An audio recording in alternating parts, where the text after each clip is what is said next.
Seigneur, c'est encore une fois votre bien-aimé Paul Ariel Malimtoto, je suis serviteur de Dieu. Par sa grâce, à ce jour, encore une fois, la grâce m'est échue afin que je vienne partager avec vous quelque chose de très important dans les Saintes Écritures.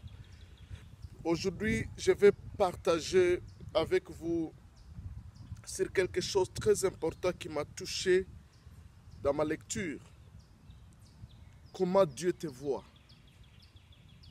Bien-aimés dans le Seigneur, parfois nous sommes confus. Nous ne savons pas comment Dieu nous regarde, comment Dieu nous considère. Aux yeux de Dieu, qu'est-ce que nous représentons?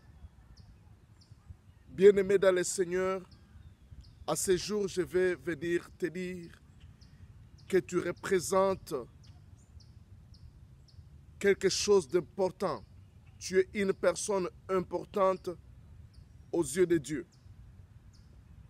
Si tu lis la prière sacerdotale de Jésus, quand il priait pour ses disciples, quand il priait pour moi, quand il priait pour toi avant la crucifixion, Jésus avait prié pour nous tous. Il avait intercédé pour nous tous. 2000 ans passés, Jésus avait prié pour toi. 2000 ans passés, Jésus avait prié pour moi. Et Jésus avait dit des paroles tellement profondes, des paroles prophétiques. Il a exprimé sa volonté. Et la Bible dit, Jésus, quand il était à la tombe de Lazare, il avait dit, je te prie parce que tu m'écoutes et tu m'exauces toujours. Et moi, je crois que la prière que Jésus avait faite dans Jean chapitre 17 a été exaucée par Dieu. Et qu'est-ce que Jésus dit dans Jean chapitre 17, verset 22? Je leur ai donné la gloire que tu m'as donnée. Jésus nous a donné sa gloire. Alléluia. Nous sommes porteurs de la même gloire que Jésus avait. Cette gloire qui accompagnait Jésus quand il allait de ville à village, en train d'opérer des miracles, des signes et des prodiges. Il a dit, je leur ai donné cette gloire. Il n'a pas dit, je leur donnerai ma gloire. Ce n'est plus le temps que tu peux prier, Seigneur, montre-moi ta gloire. Donne-moi ta gloire. Tu as déjà cette gloire. Jésus avait dit, je leur ai donné ma gloire. La gloire que tu m'avais donnée, je leur ai donnée. Nous sommes porteurs de la même gloire. Mais pourquoi cette gloire n'est pas visible dans notre vie? C'est parce que notre intelligence n'est pas encore renouvelée. Nous n'avons pas encore eu la foi d'accepter la vérité de la parole de Dieu. Mais tu as la gloire de Dieu. Tu peux faire tout ce que Jésus a fait. Tu peux faire des miracles, tu peux faire des prodiges, tu peux faire des choses qui dépassent l'intelligence humaine. Parce que Jésus t'a donné sa gloire. Il a dit, je leur ai donné la gloire que tu m'as donnée, afin qu'ils soient un comme nous sommes. Moi en eux et toi en moi. Afin qu'ils soient parfaitement un. Et que le monde connaisse que tu m'as envoyé et que tu les aimes comme tu m'as aimé. Alléluia. Ça, c'est très profond. Je sens la chair de poule. Bien-aimé, il a dit, afin que moi en eux, toi en moi, afin qu'ils soient parfaitement un et que le monde connaisse que tu m'as envoyé et que tu les aimes comme tu m'as aimé. Dieu nous aime comme il a aimé Jésus. Exactement comme il a aimé Jésus. J'étais en train de dire, aujourd'hui nous allons méditer sur comment Dieu te considère, comment Dieu te regarde. Quel est le sentiment que Dieu a pour toi? Dieu t'aime comme il a aimé Jésus. Cet amour que Dieu portait sur son Fils unique Jésus, cet même amour, Dieu l'a pour toi. Ce n'est pas parce que tu es parfait. Ce n'est pas parce que tu as fait, tu as pratiqué de bonnes œuvres pour que Dieu t'aime de cet amour-là. Il t'aime gratuitement au travers de Jésus. Afin que le monde sache que tu les as aimés comme tu m'as aimé. C'est un temps prophétique où le monde doit savoir que nous sommes aimés de Dieu. Ce n'est pas le temps où le monde aura pitié de nous, tant que chrétiens, que no, I'm sorry for Christian. No, this is a time the world must know that God, as God loved Jesus, so he loves us. Comme Dieu a aimé Jésus, cet même amour que Dieu avait pour Jésus, cet amour qui faisait que Dieu puisse exaucer la prière de Jésus. Parce que Dieu exauçait Jésus parce qu'il l'aime. Dieu a ce même amour pour toi. Donc quand Dieu te regarde, il te regarde exactement comme Jésus. Tu es comme Jésus aux yeux de Dieu.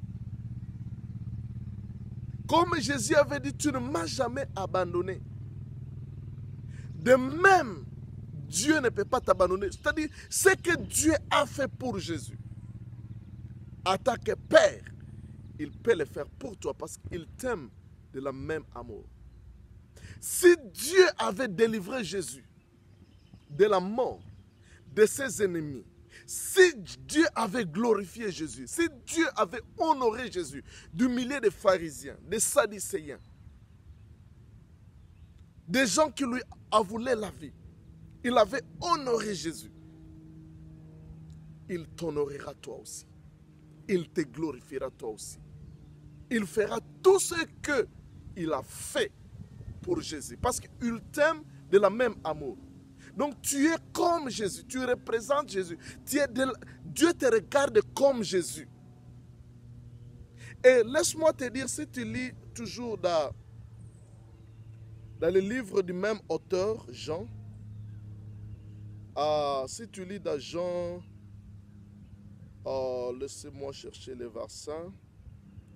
Si tu lis dans Jean, ok, Jean chapitre 1 Jean, chapitre 4, verset 17. Il y a quelque chose de très important là-bas. Jean chapitre 4, verset 17. Tel il est, ici il s'agit de Jésus, tel il est, tel nous sommes dans ce monde. C'est en cela que l'amour est parfait en nous, en fait que nous ayons de l'assurance au jour du jugement. Tel que Jésus est, tel nous sommes ici sur la terre. Jésus est dans la gloire. Jésus est honoré. Jésus est glorifié. Tel il est, tel nous sommes. Nous sommes exactement comme Jésus ici sur la terre. Tel il est, tel nous sommes. Nous sommes Jésus sur la terre. Parce que Jésus c'est la tête et nous le corps. Tu ne peux pas séparer la tête d'avec le corps. Jésus, la tête, est dans la gloire et au ciel, son corps est sur la terre. Nous sommes Jésus sur la terre. Nous représentons Jésus. Nous faisons ce que Jésus fait. Tout ce que Jésus est capable de faire, nous pouvons aussi le faire. Voilà pourquoi il a dit, ce que je fais, vous le ferez aussi. Tel Jésus est, tel nous sommes. Il est dans la gloire, c'est-à-dire nous sommes dans la gloire. Voilà pourquoi ta vie en tant que chrétien ne peut pas être médiocrité, tel que Jésus est maintenant. Non pas Jésus avant la gloire, Jésus sur la croix, non. La Bible dit qu'il était, il a été abandonné, rejeté de tout le monde, et il a été obéissant jusqu'à l'obéissance de la mort. Et après cela, Dieu l'a souverainement élevé et lui a donné le nom au-dessus de tous les noms, afin que tous genou fléchissent à son nom. Tel que Jésus est glorifié, tel nous serons glorifiés sur la terre. Nous devons comprendre que le christianisme n'est pas la médiocrité.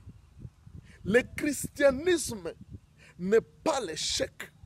Le christianisme n'est pas la honte. Le christianisme, c'est la gloire.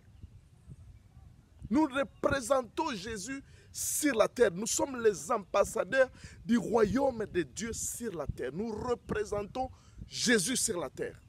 C'est comme un ambassadeur des États-Unis au Kenya, un ambassadeur des États-Unis au Congo. Il représente Trump.